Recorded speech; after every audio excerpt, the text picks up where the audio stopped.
اختلاف ہوا نہیں ذرا سا میرے پاس لوگ آتے ہیں، اب میں صبح 9 بجے کا گھر سے نکلا ہوں، رات کو کب جاؤں گا، 6 جگہ 7 جگہ، اور صبح میں نکلا تھا تو ٹیسٹ کے لیے خون دے کے نکلا تھا، طبیعت بہت عرصے سے خراب رہنے لگی۔ تو آپ دن میں 20 لوگوں کو ٹائم دے دیتے ہیں، ان کی طبیعت آپ کے حق میں نرم ہے، اور 2 دفعہ دے دیا، تیسرے کو آپ نے کر دیا انکار، تو وہ سیڑھیاں اترتے ہی کہہ جاتا ہے آہو جی اسی ماڑے بندے جو ہوئے۔ وہ ایک سخت بات کر کے گزر جاتا ہے، طبیعت میں بٹھا لیتا ہے کہ جانے کیا وجہ تھی مجھے نہیں دیا۔ تھوڑی گنجائش پیدا کریں رسول پاک صلی اللہ تعالیٰ علیہ وسلم کے مزاج میں۔ بس کافی ہو گیا جی، ذرا بات بھی سننے دیں، اللہ خوش رکھے، فوٹو کا ثواب تو کوئی نہیں ہو گئی، اللہ خیر کرے، آپ بات سنیں۔ بھائی نبی پاک صلی اللہ تعالیٰ علیہ وسلم کی نا طبیعت میں، میری طرف دیکھ رہے ہیں آپ لوگوں کے لیے گنجائش رہتی تھی۔ 10 دن پورے حضور نے طائف میں قیام کیا ہے۔ میں یہاں آیا ہوں، صاحبزادہ صدیقی صاحب نے استقبال کرا، چائے پلائی، یہاں تک لائے، پیار ہوا، آپ لوگوں نے بڑی محبت کی، میں آپ کے چہرے دیکھ رہا ہوں کتنا پیار چھلک رہا ہے میرے لیے، لیکن ذرا کو تھوڑی سی اونچ نیچ ہو جائے تو بگڑ جاتے ہیں مولوی صاحب، پیر صاحب، جناب حد ہو گئی ہے، آپ کو پتہ ہی نہیں ہے پروٹوکول کا۔ 10 دن حضور نے قیام فرمایا۔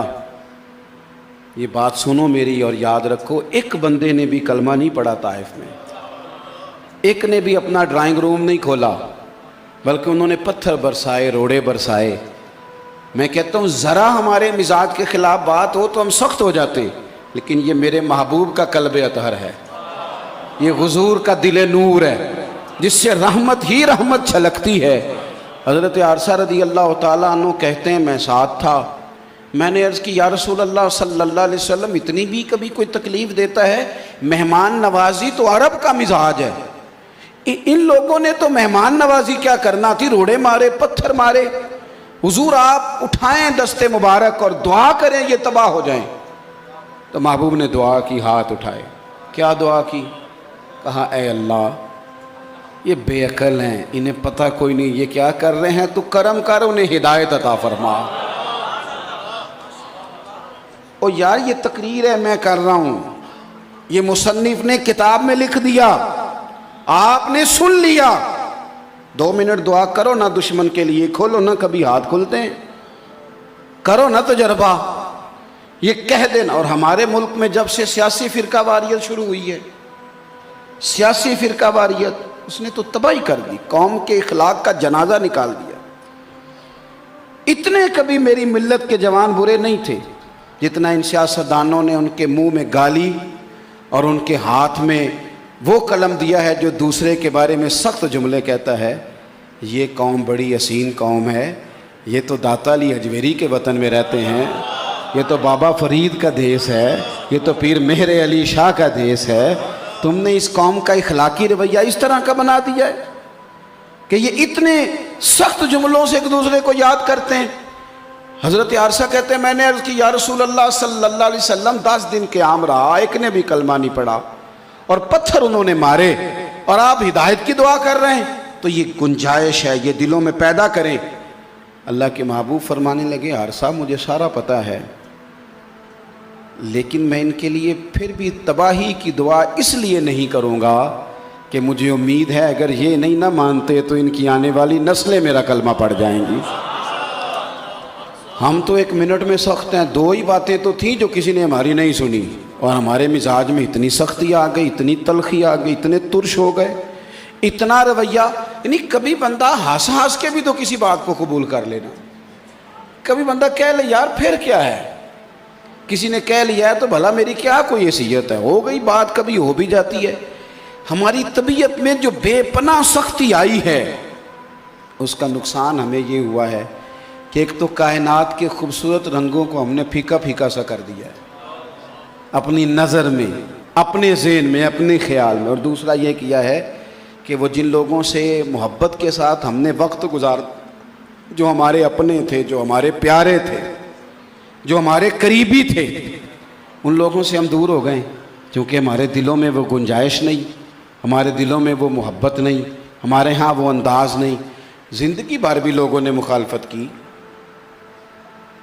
اس امت کا فرعون ابو جہل، اس کے بیٹے اکرما ہر میدان میں رہے، ہر میدان میں رہے، آخر دم تک لڑے، لیکن فتح مکہ پر جب وہ بھاگ گئے، توجہ ہے میرے بھائیوں کی، یار بڑی ہو گئی تقریریں اور بڑی دفعہ ہم نے یہ باتیں سن لی، اب تھوڑا سا نا اس کو کشکول دل کھول کے بھی سنیں کہ یہ ہمارا دین ہے، یہ ہمارے نبی کا طریقہ ہے، ہم نے اس کو اپنانا ہے، عملی زندگی میں نافذ کرنا ہے۔ یہ ہمارا شعبہ ہے نا طریقت کا، طریقت کا شعبہ سراسر اپنی نفی کا نام ہے۔ طریقت کا معنی یہ تھا میں کوئی نہیں، میں گناہگار، میں چھوٹا، اب اللہ خیر کرے پیر کے صرف 2 القاب آپ کم کر دیں، زیادہ نہیں، صرف 2 لقب۔ یار میرا مطلب ہے یہ تو سراسر نفی ہے طریقت، میں ہوں ہی نہیں باقی سارے۔ کوئی پیر آپ کو ایسا ملتا ہو جو کہتا ہو میں گناہگار ہوں تو فلانے کا مرید ہو جا کے، کبھی ملتا ہو؟ الا ماشاء، سوال ہی نہیں پیدا ہوتا۔ وہ تو روز اس بات کرتا ہے کہ دنیا میں اگر کوئی بندہ بچا ہے تو میں ہی نیک بچاؤں۔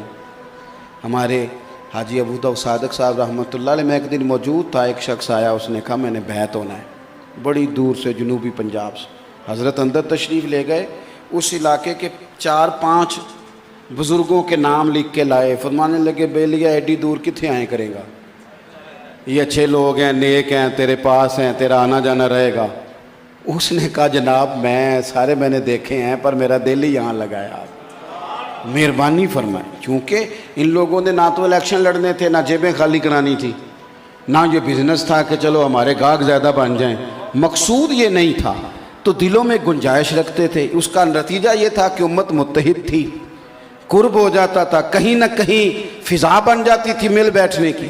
اب یہ صورت نہیں ہے، آپ غور کریں گے بات کو اور یاد رکھیں گے، جب ہم کسی کے لیے گنجائش پیدا، اکرما آخری دن تک لڑے، فتح مکہ کے موقع پر بھاگ گئے، بیوی بچے چھوڑ کے، انہیں پتا تھا میں نے جو کچھ کیا ہے اس کی سزا لازمی طور پر ملے گی۔ ان کی بیوی حضور کی بارگاہ میں آئی، یا رسول اللہ میرے بچے ہیں، میرا شوہر چھوڑ کے بھاگ گیا ہے، کوئی مہربانی ہو جائے۔ حضور نے مشورہ ہی نہیں کیا کسی سے، ورنہ صحابہ سے مشورہ فرماتے ہیں، فرمایا تو آ گئی ہے اسے لے آ، میں معاف کر دوں گا۔ خاتون نے شوہر سے رابطہ کیا، اس سے کہا کہ کریم محبوب علیہ السلام نے فرمایا معافی ہو جائے گی، لیکن پتہ تے سارا ہے نا سردار نو کیتی آندا۔ وہ کہنے لگا یہ ہو نہیں نہ سکتا، میرے جو جرم ہیں، ان کی جو لسٹ ہے، ان کی جو فہرست ہے وہ طویل بڑی، میرے جیسے بندے کو معافی یہ کیسے ہوگا، ہو نہیں سکتا۔ کہنے لگا میری سمجھ میں نہیں آتا، تو کہہ رہی ہے، انہوں نے کہہ دیا، وہ حق اور سچی کہتے ہیں، پر مجھے معافی، تیار ہوں کلمہ پڑھنے کو، پر وہ پیچھے سیاہ رات لمبی جرموں کی، مجھے بھی معافی ہو سکتی ہے۔ اب تھوڑا غور کریں، اکرما کی اہلیہ پھر حضور کی بارگاہ میں آئی، یا رسول اللہ صلی اللہ تعالی علیہ وسلم، وہ کہتے ہیں مجھے اور معافی، ان کی سمجھ میں بات نہیں آ رہی۔ میرے حبیب نے فرمایا کہ ہمارا اہل عرب کا طریقہ ہے، کوئی نشانی بھیجی جاتی ہے، کوئی نشانی امن کی بھیج دوں تو مان جائے گا؟ یا رسول اللہ ہاں، پھر تسلی ہو جائے گی، قربان جائیں۔ ان کے بارے میں جنہوں نے آخری دم تک مخالفت کی، رسول پاک صلی اللہ علیہ وسلم نے اپنا امامہ اتارا اور خاتون سے کہا جا اسے جا کے یہ علامت دکھا، اور اسے دکھا کے کہہ مدینے والے محبوب کہتے ہیں میں نے تجھے معاف کر دیا ہے۔ او بھائی تو اپنا ہے، چچا تو اپنا ہے، ماموں تو اپنا ہے، پڑوسی تو اپنا ہے، گھر آ کے بیٹھ گیا ہے بھائی، گھر آ کے بیٹھ گئی ہے بھابھی، بچوں کو ساتھ لا، انہوں نے کہا ہے، ہمیں یاد آتی ہیں اپنی غلطیاں، اور آج غریبی آ گئی ہے، تیری ضرورت بھی ہے، تیری حاجت بھی ہے، لیکن اتنے سخت دل ہو گئے ہم، باہر نہیں آتے۔ بھائی جان کہتے ہیں بیوی کو اس کو کہو جائے، کیوں؟ گنجائش نہیں ہے طبیعت میں، گنجائش نہیں ہے ہمارے مزاجوں میں۔ ایک جگہ پہ، میں ویسے مداخلت نہیں کرتا، اس کام سے باہر رہتا ہوں، ایک مسجد میں خطیب صاحب تھے اور 100 کے لگ بھگ بچے قرآن شریف پڑھتے تھے امام صاحب کے پاس۔ کہہ دیا جناب کمیٹی کے 4 لوگوں نے کہہ دیا نہیں رکھنا، کوئی ایسا شرعی مسئلہ نہیں، بس اختلاف رائے تھا، باتوں میں تلخی آ گئی تھوڑی سی. میں نے ان سے کہا یار آپ 4 بندے اپنی انا دیکھیں اور علاقے کے 100-125 بچے کا مستقبل دیکھیں، لیکن ہمیں انا عزیز ہے. وہ ٹھیک ہے بس صحیح ہے، میری نہیں بنتی تو نہیں بنتی، ختم ہو گئی. ماں بدولت کی شان میں بے ادبی کر دی.